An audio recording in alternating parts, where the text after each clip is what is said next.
Hi കൂട്ടുകാരെ, പുതിയൊരു വീഡിയോയിലേക്ക് എല്ലാവർക്കും സ്വാഗതം. അങ്ങനെ പത്മ ഇനിയൊരു തീരുമാനം എടുക്കാൻ കേട്ടോ, വിവേക് ആ കമ്പനിയിൽ വേണ്ടെന്ന്. അങ്ങനെ ആനന്ദിനോട് പറയുന്നുണ്ട്, മാനേജറോട് വിവേകിനുള്ള ആ ഡിസ്മിസ് ലെറ്റർ കൊടുക്കാൻ വേണ്ടി പറയുന്നുണ്ട് കേട്ടോ. ആ സമയം വിവേക് അത് കൈപ്പറ്റിയില്ല എന്ന് പറയാണ്. അതേസമയം ദേഷ്യം പിടിക്കുകയാണ്. അപ്പോൾ വിജയ് പറയണം അവന് അഹങ്കാരം കൂടുതലാണ്, അവൻ്റെ കമ്പനിയാണെന്നുള്ള ആ ഒരു ധാരണയാണ് അവന് എന്നൊക്കെ പത്മയോട് പറയുന്നുണ്ട് കേട്ടോ. ആ സമയം പത്മക്ക് അങ്ങ് ദേഷ്യം പിടിക്കുകയാണ്. പത്മ ആനന്ദിനോട് പറയണേ വിവേകിനോട് വരാൻ പറയൂ എന്ന് പറയണം കേട്ടോ. അങ്ങനെ വിവേക് എത്താണ്. അങ്ങനെ വിവേകിനോട് ചോദിക്കുകയാണ്, നീ എന്താ ഈ കമ്പനിയിൽ നിന്നും പോകാനുള്ള ആ ലെറ്റർ നിനക്ക് തന്നിട്ടും നീ എന്താ പോവാത്തത്, അതെന്താ കൈപ്പറ്റാത്തത്? ഞാൻ തെറ്റ് ചെയ്തിട്ടില്ല മാഡം, ഞാൻ ഒരിക്കലും തെറ്റ് ചെയ്തിട്ടില്ല, എങ്കിലല്ലേ എനിക്ക് പോകേണ്ട ആവശ്യമുള്ളൂ. തെറ്റ് ചെയ്തോ ഇല്ലേ എന്ന് തീരുമാനിക്കുന്നത് ഞാനാണ്. ഇവിടെ ഇപ്പോൾ ഒരു ബില്ലിൽ ഒരു വ്യത്യാസങ്ങൾ വന്നിട്ടുണ്ടല്ലോ, അത് പിന്നെ സൂര്യ സാറിൻ്റെ കാല് പൊള്ളി കിടക്കുന്നതിൽ ഈ പറയുന്ന നന്ദിനി മേഡം ഒപ്പിട്ട് തരേണ്ട ആ ചെക്കുകളിൽ അതിലൊക്കെ ഉണ്ടായ ഇഷ്യൂസാണ് എന്നൊക്കെ ഇങ്ങനെ പറയണം കേട്ടോ. അങ്ങനെ ഈ കാര്യങ്ങളൊക്കെ പറയുമ്പോൾ ഒട്ടും തന്നെ കേൾക്കാൻ പത്മക്ക് ഇഷ്ടപ്പെടില്ല. പത്മ പറയണേ, ഇനി ഒരു അക്ഷരം ഇനിയും മിണ്ടരുത്, ഇവിടെ നിന്ന് ഇപ്പം ഇറങ്ങിക്കൊള്ളണം, ഇതെൻ്റെ തീരുമാനമാണ്, ഞാൻ സിഇഒ ആണ് ഈ തീരുമാനം എടുക്കുന്നത്. അതുകൊണ്ട് നന്ദിനി മേഡം വെറും സൈനിങ് അതോറിറ്റിയാണ്, ഞാൻ സിഇഒ ആണ്, അപ്പോൾ അതുകൊണ്ട് എനിക്കിവിടെ പണിയില്ല, നീ പൊയ്ക്കോ എന്ന് പറയാം കേട്ടോ. ഇതേസമയം വിവേകിന് ഭയങ്കര സങ്കടമാവണം. അങ്ങനെ വിവേക് കരഞ്ഞും കൊണ്ട് ആരതിക്ക് വിളിക്കാൻ കേട്ടോ. അപ്പോൾ ആരതി ചോദിക്കാൻ, എന്താ നിൻ്റെ സൗണ്ടിനൊക്കെ ഒരു വ്യത്യാസം? എടി, നമുക്കിനി പണിയില്ല, ഇപ്പോൾ സൂര്യയുടെ കമ്പനിയിൽ ഇനി എനിക്ക് ജോലിയില്ല, അവരെനിക്ക് കമ്പനിയിൽ നിന്നും ഡിസ്മിസ് ലെറ്റർ തന്നിരിക്കുകയാണ്, ഇനി കമ്പനിയിൽ രാജിവെക്കാനാണ് അവർ രാജി വെക്കാനല്ല, എന്നെ പുറത്താക്കിയിരിക്കുകയാണെന്ന് പറയാം കേട്ടോ. അത് കേട്ടതിനോട് കൂടി സൂര്യയോട് പറയായിരുന്നില്ല. സൂര്യയോട് എങ്ങനെ പറയാനാണ്? അവൻ്റെ രണ്ട് കാലും പൊള്ളിച്ചിട്ട് അവനെ വീട്ടിലിരുത്തിയിരിക്കുകയല്ലേ, നന്ദിനിയല്ലേ എല്ലാ കാര്യങ്ങളും നോക്കുന്നത്. അങ്ങനെയുള്ള അവനോട് ഈ വിവരം പറഞ്ഞ് അവൻ ഓടിപ്പാഞ്ഞ് ഇങ്ങോട്ടേക്ക് വരുമെന്നൊക്കെ അങ്ങനെ പറയാൻ കേട്ടോ. അങ്ങനെ കരഞ്ഞുകൊണ്ട് ഫോൺ വെക്കുകയാണ്. പിന്നെ ഇവിടെ വിജയ് പറയണ്, എന്തായാലും എൻ്റെ ആൻറ്റി തീരുമാനിച്ച അത് തീരുമാനിച്ചു തന്നെ, പിന്നെ ആരെയും ഇവിടെ നിർത്താൻ സമ്മതിക്കില്ല. എൻ്റെ തീരുമാനമാണ് ഇവിടുത്തെ അന്തിമ തീരുമാനം, ഈ ഒരു കമ്പനി ഇനി അവളും വരില്ല, അവൾക്കും ഈ സൈനിങ് അതോറിറ്റി ഞാൻ എടുക്കും എന്നൊക്കെ പറയണം കേട്ടോ. അപ്പോൾ ആ സമയം വിജയ് ഇങ്ങനെ കാണാം, അയ്യോ ആൻറ്റി പറഞ്ഞിങ്ങനെ കരയുന്നത് കേട്ടോ. അത് കേട്ട ഉടനെ തന്നെ, എന്താണ് നിനക്ക് വെളിവില്ലാത്ത സംസാരം, എന്താണ് നിനക്കെന്ന് ഒച്ചയെടുക്കുമ്പോൾ, അയ്യോ ആൻറ്റിയുടെ കൺമുന്നിലിരിക്കുന്നതൊന്ന് നോക്ക്, എന്താണോ? അപ്പോൾ ഒരു നെയിം ബോർഡ് ഇരിക്കുന്നുണ്ട് കേട്ടോ. അതിൽ എഴുതിയിട്ടുണ്ടാവും നന്ദിനി സൂര്യ സിഇഒ എന്ന് എഴുതിയിട്ടുണ്ടാവും കേട്ടോ. അപ്പോൾ പത്മ കയറിയിരിക്കുന്നത് ആ ഒരു ചെയറിലാണ്.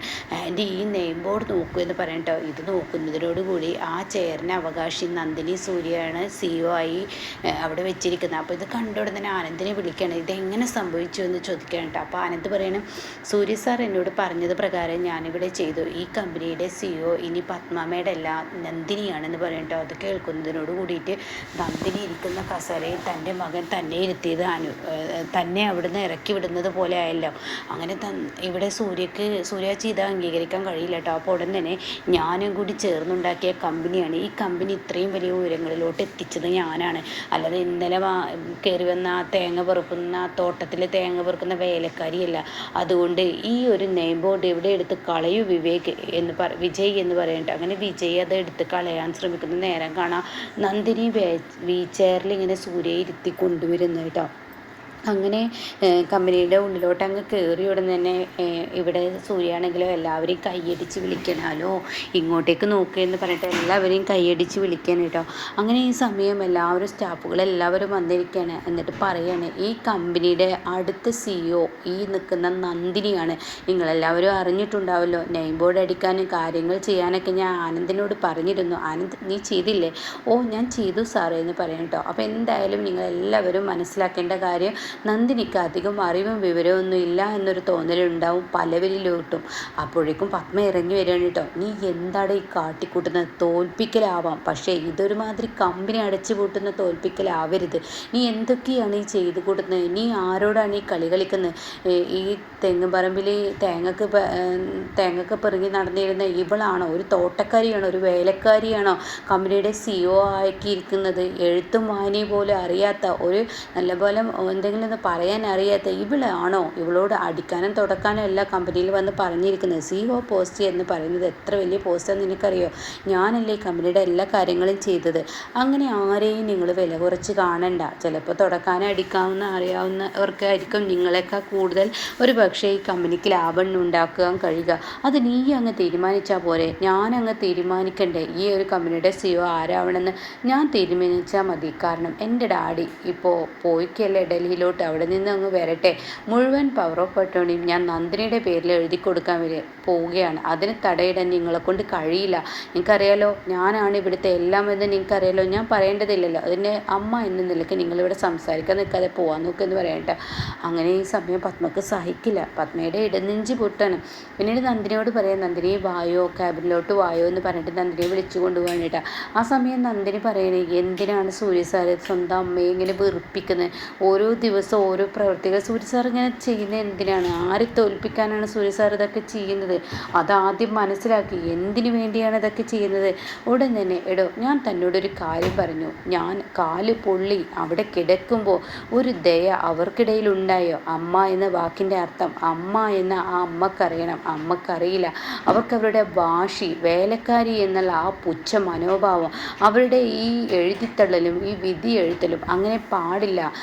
ലോകത്തോട്ട് ജനിക്കുമ്പോൾ എല്ലാവരും പണം കൊണ്ടാണ് വരുന്നത് എന്നുള്ളതില്ലല്ലോ. എല്ലാവരും അതിൻ്റേതായ അറിവുകളും ബുദ്ധികളും നേടുമ്പോഴാണ് അവർക്കിടയിൽ പണം വരുന്നതെന്ന് എൻ്റെ അമ്മ മനസ്സിലാക്കണം. അതിതുവരെ മനസ്സിലാക്കിയിട്ടില്ല. വെറും വേലക്കാരി, തോട്ടത്തിൽ തേങ്ങ പെറുക്കുന്നവൾ എന്നൊക്കെ പറഞ്ഞ് പുച്ഛിക്കുന്ന നീ ഒരു വേലക്കാരിയല്ല. നീ ആരാണെന്ന് കാണിച്ചു കൊടുക്കണം. നിനക്ക് എല്ലാം അറിയാം. എന്തിനും എനിക്ക് കഴിയും. ഒരു വീട് കൊണ്ട് നടക്കാവുന്നവൾക്ക് ഡബിൾക്ക് മേലെ ഒരു കമ്പനി കൊണ്ട് നടക്കാൻ കഴിയും. അത് നീ മനസ്സിലാക്കണം എന്നൊക്കെ പറയുമ്പോൾ, എന്നാലും സാർ എല്ലാ കുറ്റവും എൻ്റെ തലയിലാവില്ല. ഒരു കുറ്റവും നിൻ്റെ തലയിൽ വരില്ല. ഇനി നീയാണ് ഈ CEO പോസ്റ്റിലേക്ക്. നന്ദിനി, എന്നെ നീ ഇങ്ങനെ വിഷമിപ്പിക്കരുത്. എൻ്റെ കാല് നിലത്ത് കുത്താൻ പറ്റില്ലെന്ന് നിനക്കറിയില്ലേ? അതുകൊണ്ട് നീ ആ ചെയറിലങ്ങ് ഇരുന്നേ. അത് കേൾക്കുന്ന നന്ദിനി ആ ചെയറിലിരിക്കുകയാണ് കേട്ടോ. എന്നാൽ ഈ സമയം പത്മ വീട്ടിലെത്തുമ്പോൾ ടേബിളിൽ ഭക്ഷണങ്ങളൊക്കെ വെച്ചിട്ടുണ്ട് കേട്ടോ. അതെല്ലാം പത്മ തട്ടിത്തെറിപ്പിക്കുകയാണ്. തനിക്ക് കലിയടങ്ങുന്നില്ല. അപ്പോഴേക്കും ഇന്ദ്രജയും വേദയും ഓടിക്കൊണ്ട് വരികയാണ്. എന്താ ഇവിടെ ശബ്ദം എന്നറിയാൻ.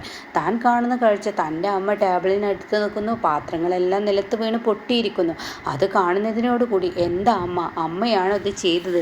അല്ലടി, ഞാനല്ലടി, വേറൊരാളാടി എന്നൊക്കെ പറയുമ്പോൾ, അമ്മ എന്തിനാ ഞങ്ങളോട് ദേഷ്യപ്പെടുന്നത്? പിന്നെ ഞാൻ എന്താ വേണ്ടത്? എല്ലാം കൊണ്ട് അവൻ എന്നെ തോൽപ്പിക്കുകയാണ്. ഓരോ ദിവസവും അവൻ എന്നെ തോൽപ്പിച്ചും കൊണ്ടിരിക്കുകയാണ്. ആ വേലക്കാരിയുടെ മുന്നിൽ ഞാനൊരു കൊച്ചായും കൊണ്ടിരിക്കുകയാണ്. എൻ്റെ മനോഭാവം എന്താ എന്ന് അവൻ ചിന്തിക്കുന്ന പോലെ, എനിക്ക് എത്രമാത്രം സങ്കടം വരുത്തുന്നു എന്ന് അവൻ ചിന്തിക്കുന്ന പോലെയില്ല. അവളെ ജയിപ്പിക്കണം. അവൾക്ക് മുന്നിൽ ഞാൻ അടിയറവ് വെക്കണം. അതിനു വേണ്ടി അവൾ ചെയ്തിരിക്കുന്ന എന്താണെന്നറിയോ? എൻ്റെ പോസ്റ്റ് അവൾക്ക് കൊടുത്തിരിക്കുന്നു. CEO പോസ്റ്റിൽ ഇനി അവളത്രേ, പത്മയുടെ കസാലയിൽ അവളത്രേ ഇരിക്കുന്നത്. ഇനി ആ കസാര എനിക്ക് തൊടാൻ കഴിയുമോ എന്നൊക്കെ പറയുമ്പോൾ ഉടൻ തന്നെ വിജയ് പറയാണ്, ശരിയാണ് ആൻറ്റിയുടെ സങ്കടം ഞാൻ കണ്ടപ്പോൾ എനിക്ക് പോലും സങ്കടമായി. എന്തുമാത്രം വിഷമാണ് ആൻറ്റിയെ സൂര്യ വിഷമിപ്പിക്കുന്നത്. അത് കേട്ട ഉടൻ തന്നെ ഇന്ദ്രജയും വേദയും ഇതിന് തടയിടണം. അച്ഛനിങ്ങ് വന്നോട്ടെ, ഡാഡി ഇങ്ങ് വന്നു കഴിഞ്ഞാൽ തീർച്ചയായും ഇതിന് തടയിടണം എന്ന് പറയുമ്പോൾ ഞാൻ കരുതിയിട്ടുണ്ടെന്ന് പറയുന്നു കേട്ടോ. അങ്ങനെ ഇനി പത്മയുടെ ആ ഒരു കസേര നന്ദിനിക്ക് കൊടുക്കുകയാണ് കേട്ടോ.